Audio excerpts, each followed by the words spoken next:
Itu emang konsernya di ini ya, di aku kuliah kan di Semarang ya. Jadi si belajar tentang bangunan-bangunan joglo yang tradisional gitu. Terus ngelihat, jadi kita ngelihatnya itu bentuk-bentuk bangunan tradisional itu emang jadi kalau menurut buat saya itu jadi acuan fungsi sebagai rumah yang cukup baik. RML Talks. Let's get talks.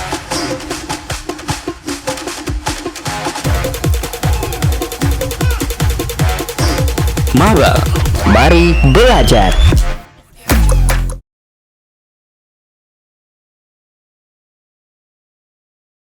Assalamualaikum warahmatullahi wabarakatuh. Hai Sobat Animal Talks, Let's Get Talks. Kembali lagi dengan saya Gita yang menggantikan host Rizaldi.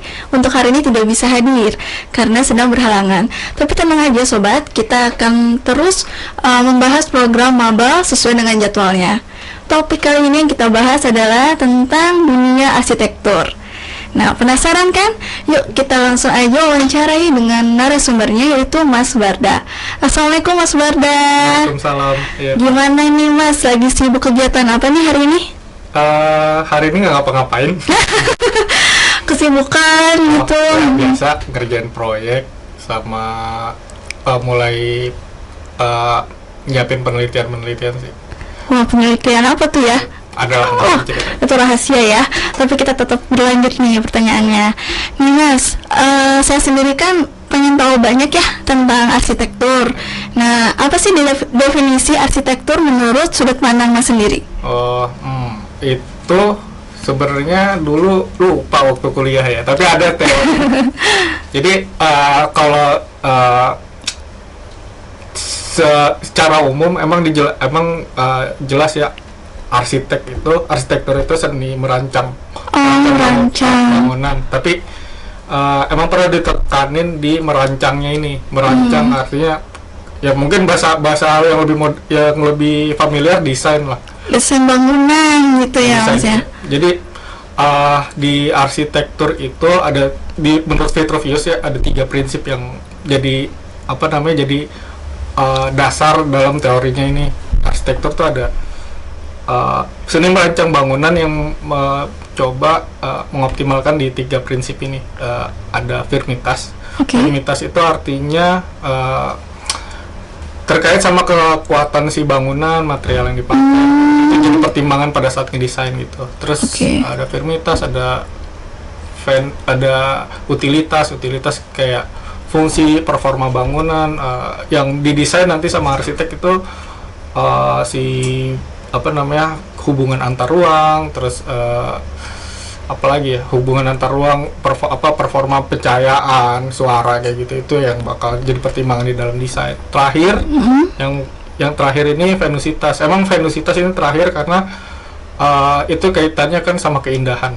Jadi fungsi utama bangunan yang penting kuat dulu, terus firmitas, terus utilitas itu berfungsi dengan baik, performanya bagus, terakhir baru venusitas terkait sama keindahan, estetika, warna yang dipakai gitu. Oh, banyak sekali ya ternyata ya penjelasannya. Kira-kira itu inti sarinya ya Mas ya.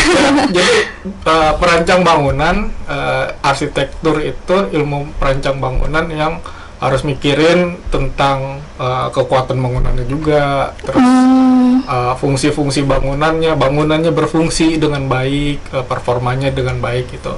Orang yang jalan tuh nyaman, itu harus didesain. Terus terakhir itu ya tentang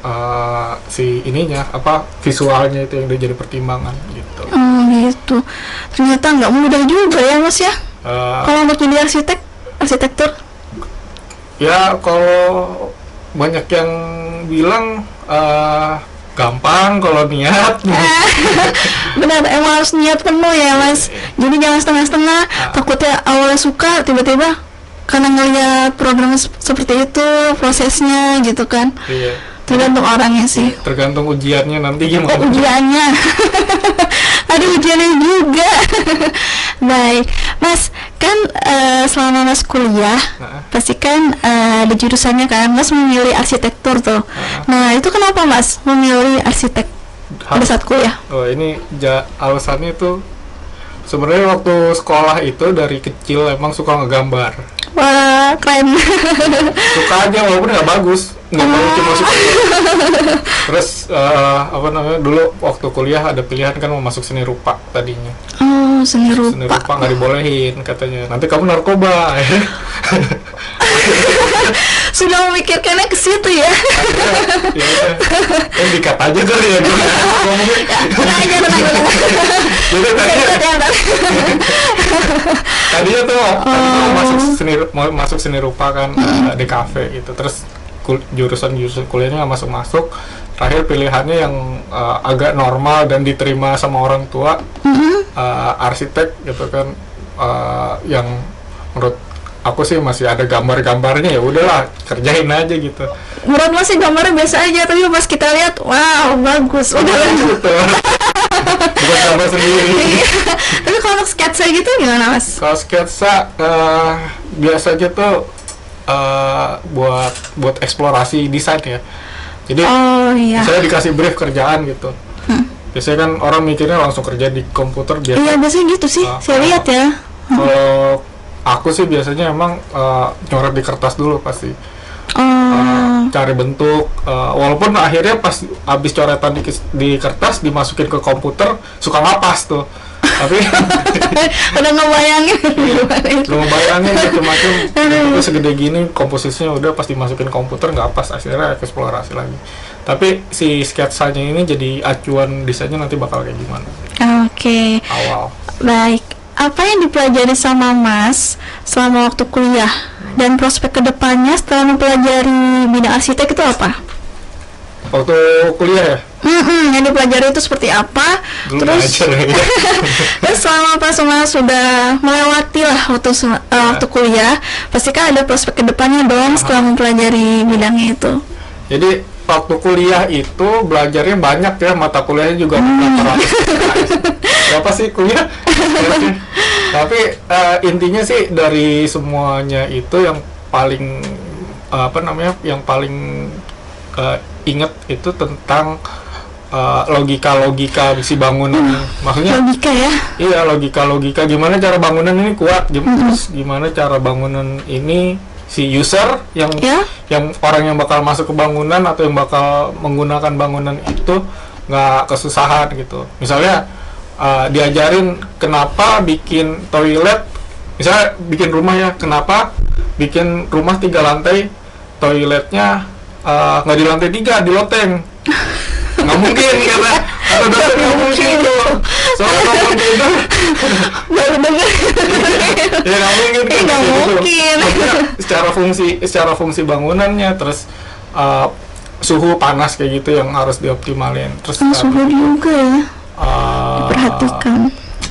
tentang bentuk, proporsi bentuk gitu. Kalau di teorinya proporsi ya, itu ada yang namanya golden ratio. Itu yang kayak perhitungan tentang misalnya nih kan kelihatannya seni ya, maksudnya kalau dinilai itu selalu subjektif, tuh selalu orang-orang menurut saya bagus, menurut teman-teman yang lain mungkin jelek gitu ya. Tapi si golden ratio ini yang yang jadi ibaratnya yang memvalidasi kalau bentuk proporsi ini diperhitungkan, biasanya jadi lebih mendingan sih kelihatannya kalau pakai gitu. Oh Terus gitu. apalagi ya tadi performa bangunan, terus apalagi saya nyontek dulu. Ayo, sok silakan. Oh iya, Karena emang panjang banget, sobat. oh iya. Nggak apa slow aja, sobat. Tapi banyak kan belajar pas lulus sih, jadi pas kuliah tuh ya ilmu-ilmu lewat lah. Iya, mau lewat, tapi kan masih ada lah Ya, yang bisa dimanfaatin lah. Pas belajar baru berasa gitu. Dulu belajar tentang sejarah arsitektur juga ya. Ada juga sejarahnya. Ada. Jadi waktu itu emang konsernya di ini ya, di aku kuliah kan di Semarang ya. Jadi belajar tentang bangunan-bangunan joglo yang tradisional gitu. Terus ngelihat, jadi kita ngelihatnya itu bentuk-bentuk bangunan tradisional itu emang jadi kalau buat saya itu jadi acuan fungsi sebagai rumah yang cukup baik itu secara material. Terus soalnya kan orang-orang dulu tuh kalau dia mau bikin bangunan kan nggak beli di toko material kan, Iya. belum buka. Tapi biasanya ngambil dari pohon-pohon sekitar gitu, dari pohon-pohon di di hutan-hutan sekitar, dan itu aspek lokalnya. Dan secara kalau bahasa sekarang tuh climate apalah itu lebih ramah gitu, dan itu masih diterapkan sampai sekarang.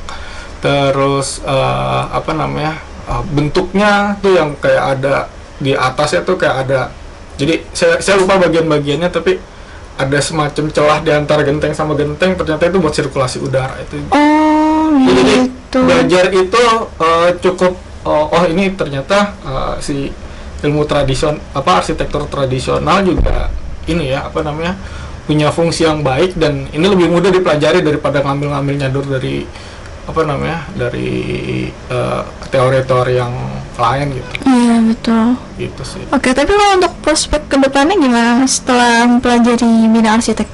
Aku sih mikirnya ya, yang namanya kuliah itu kan bukan semacam kuliah itu kan buat ini ya, buat ngebentuk cara pikir ya. Iya, betul. Jadi aku mau kuliah di akuntansi, aku mau kuliah arsitektur, atau di misalnya hukum atau kedokteran.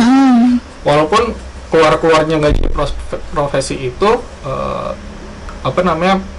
tetap punya prospek kerja yang lain yang ada interestnya. Tapi di ilmu kuliah itu emang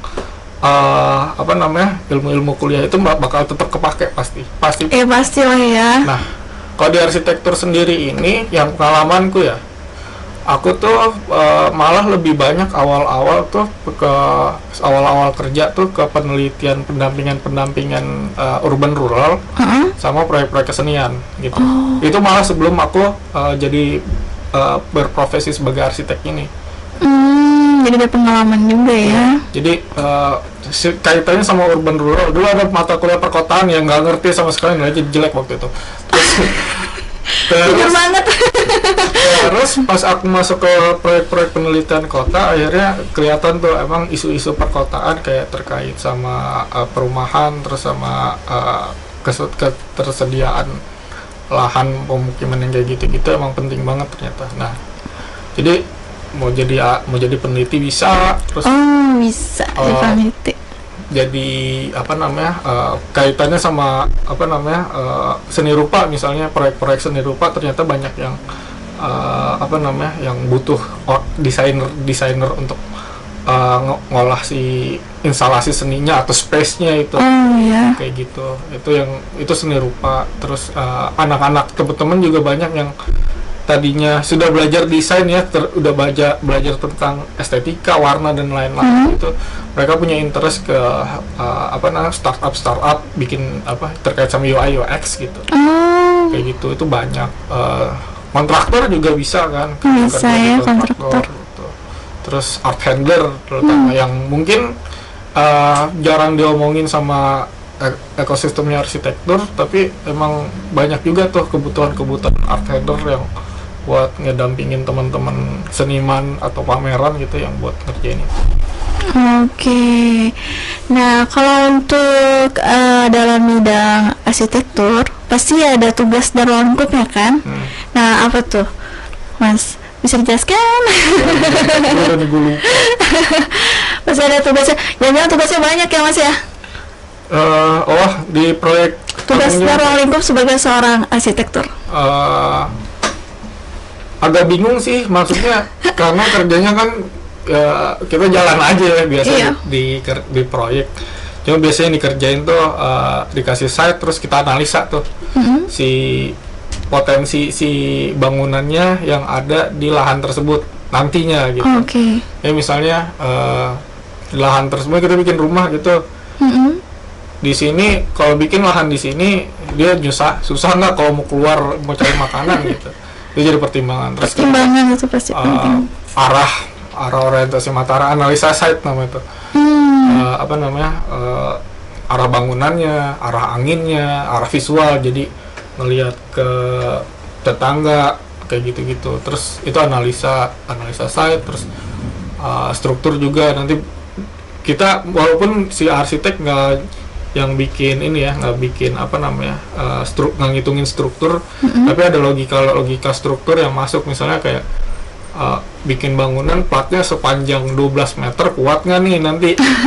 Roboh nggak nih? Iya. Habis itu setelah itu kita koordinasi sama struktur gitu. Terus apalagi ya? Ya saya jaringan listrik MEP gitu juga. Oke, kita lanjut lagi ya Mas ya. Iya. Tadi kan baru sampai kaidah arsitektur. Oh iya, maksudnya gini, apa yang kita desain sesuai kaidah-kaidah arsitektur, nanti kita akan koordinasikan ke tim-tim yang lain gitu, struktur MEP dan lain-lain gitu. Material speknya juga, material apa yang bakal dipakai. Kemudian nanti karena kita yang bikin ya, maksudnya kita yang ngerancang ya. Ada bukan beban ya, ada tanggung jawab untuk gimana caranya bangunan ini jadi sesuai yang kita rancang. Biasanya kan dikerjain sama kontraktor tuh ya, kerjain sama kontraktor. Nah, tanggung jawabnya arsitek adalah mengawasi proses itu gitu. Jadi misalnya kadang-kadang kan ada proyek terus harus komunikasikan, tiba-tiba apa yang kita rancang ternyata nabrak sama plumbing gitu. Ya, terus ya udah pas ke lapangan kita koordinasi sama orang-orang lapangannya. Kira-kira solusinya apa yang harus dicari supaya kaidahnya tetap diikuti, tapi pembangunannya tetap berjalan kayak gitu. Iya, apalagi komunikasi itu penting ya Mas, Ini harus menjaga komunikasi gitu. Baik, kalau untuk peran ya Mas, peran arsitek dalam penataan ruang kota itu seperti apa sih Mas? Karena emang saya juga kurang tahu ya tentang arsitek iya. gitu. Sepengetahuan Mas aja deh perannya gimana tuh? Jadi emang tadi ya aku sempat bilang ya, jadi aku emang banyak terlibat di penelitian urban rural. Emang sekarang juga cukup banyak ekosistem arsitek yang mulai concern sama perkotaan juga gitu. Di teman-teman arsitek ini kan kalau bisa dibilang ya yang paling berpengaruh untuk ngerecokin kota. Ngerecokin. Ngerecokin gimana Jadi, tuh Mas? gimana misalnya ada satu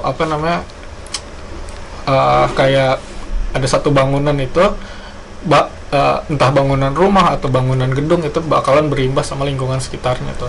Oh gitu. Kalau ngeliat skala besar, akhirnya kayak kita bisa ngeliat kayak di Jakarta yang selalu ada kecenderungan bahwa pas pagi sampai sore itu padat. Terus pas sore sampai malam itu kosong. Karena banyak yang kerja itu banyak yang pengelaju komuter mengelaju lah nyebutnya pengelaju. Jadi rumahnya di mana, ada yang di Tangerang, Bekasi, ada yang di Sukabumi bahkan kerjanya Jauh juga. heran tuh ngapain kerja sejauh itu. Terus itu kenapa bisa mereka terjadi kayak gitu, karena banyak bangunan-bangunan yang akhirnya ada di situ gitu. Karena lapangan pekerjaan juga gitu kan. Akhirnya terjadi bubble kan di situ. Nah, arsitek sebenarnya kelihatannya ya harusnya dia juga bertanggung jawab atas imbasnya kayak gitu. Jadi si Jakarta ini akhirnya kan karena banyak bangunan, terus akhirnya dia itu terjadi gentrifikasi tuh. Jadi yang tadinya perkampungan untuk perumahan, terus berubah jadi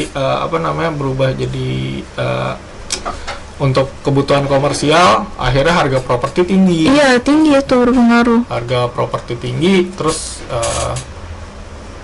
akhirnya yang punya rumah harga rumahnya makin mahal. Yang punya rumah ya udah punya rumah aja, tapi yang tua-tua ngerasa punya investasi akhirnya beli rumah, akhirnya harganya makin tinggi. Yang muda-muda kayak kita susah dapetin rumah di tengah kota. Dengerin tuh ya. Paling ngekos bisanya. Kos. Makin kesini di daerah-daerah suburban kayak Tangerang gitu, kan tadinya kan jadi pilihannya jadi pilihannya untuk beli rumah ya, suburban. Makin rame. Akhirnya si suburban ini jadi urban lagi. Jadi udah di sini kosong makin mahal. Makin mahal. Akhirnya yang tinggalnya di Tangerang pindah ke Cilebut. sampai ada Gitu, pindahan. makin jauh.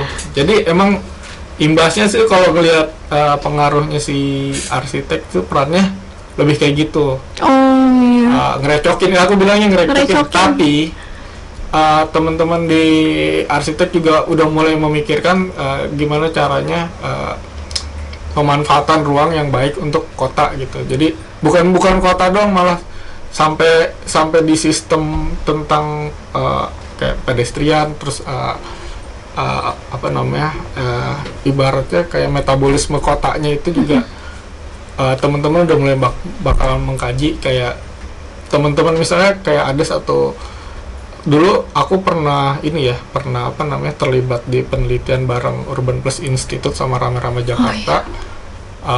Bikin penelitian di koridor Wahid Hasim. Kita itu mendata PKL yang ada sepanjang di koridor Wahid Hasim. Koridor Wahid Hasim itu dari stasiun Tanah Abang, dari pasar Tanah Abang sampai saya lupa Menteng apa mana, Cikini kalau nggak salah deh. Oh iya. Itu kita data satu-satu. Imbasnya kaitannya sama para pekerja kayak kita, terus pedagang dan pedestriannya. Apakah orang diperbaiki pedestriannya di situ akan lebih baik apa enggak, kayak gitu. Jadi coba ngaji. Meneliti lah data ya. Oke. Terus Mas, kan kalau dalam bidang arsitek itu pasti memiliki keterampilan dan keahliannya. Nah, itu seperti apa Mas? Kalau menurut Mas sendiri, keterampilan dan keahliannya. Oh iya, keahlian ya. Sekarang sih anak siapa aja udah bisa jadi arsitek kayaknya ya. Software udah gampang. Wih, gampang. Udah belajar sebenarnya. Software udah banyak. Terus apa namanya,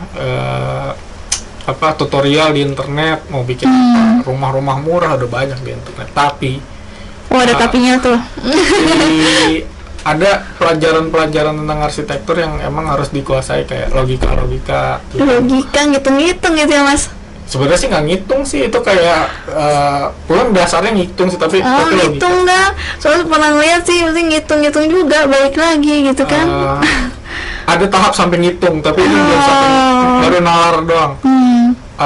Kayak kita bikin logika tentang struktur, posisinya baiknya kayak di sini, terus utilitas tadi yang kayak udah disebutin itu, terus yang bagus sih bisa ngegambar sebenarnya.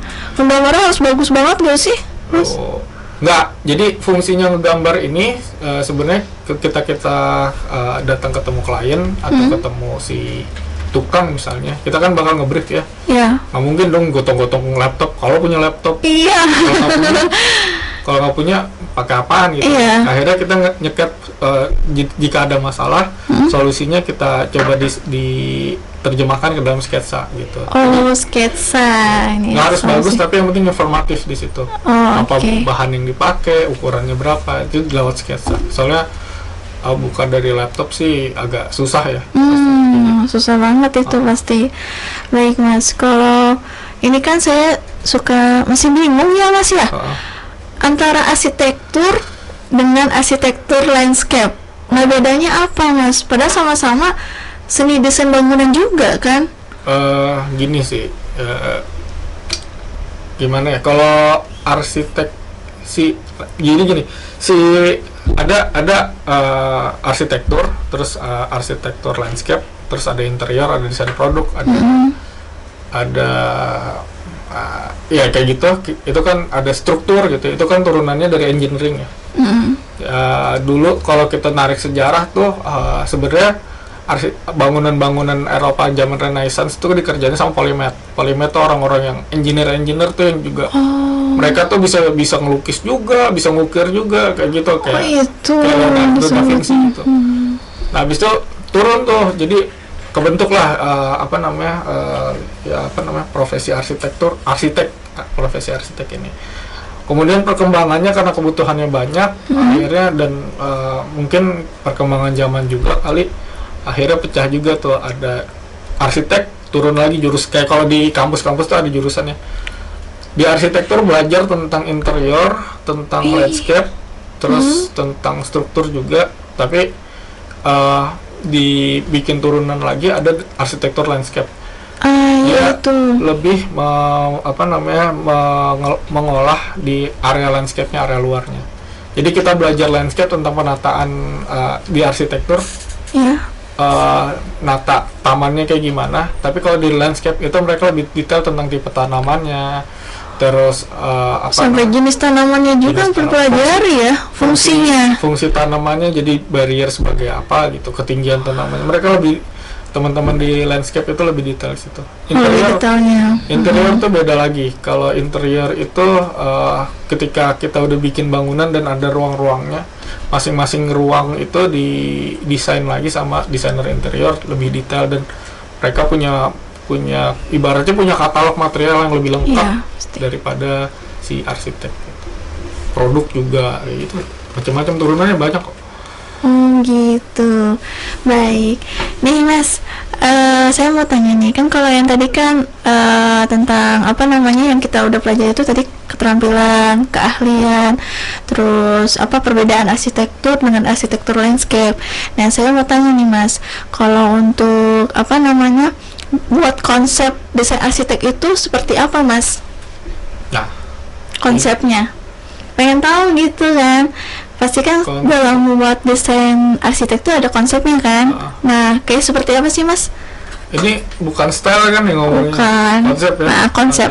Ya tadi itu acuannya yang kayak kalau saya tuh selalu mengacu sama teori dari Vitruvius itu yang harus ada harus menggunakan prinsip firmitas, utilitas sama venusitas tadi gitu. Oh, gitu. Jadi kita ngebangun ya bukan, misalnya kita disuruh bikin bangunan, itu bukan cuma bikin rumah ada kamarnya doang.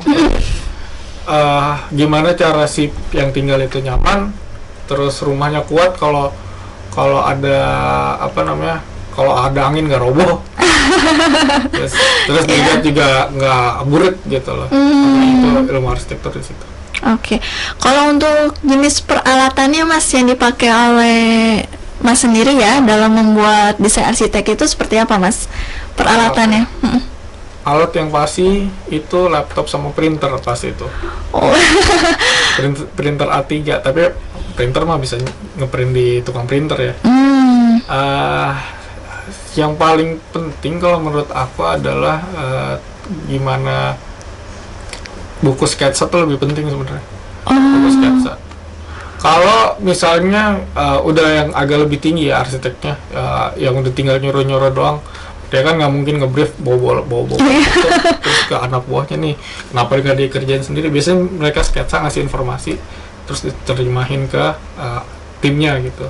Dan kemudian si sketsa ini berfungsi juga buat yang tadi yang aku sebut sebelumnya, ngebrief klien atau nerima brief klien dan ngasih solusi yang bakalan ada apapun masalahnya. Terus ke tukang juga ngasih brief ke tukang apa yang harus dikerjakan. Oke. Nah, tadi kan udah peralatan tuh ya, jadi ada laptop sama printer.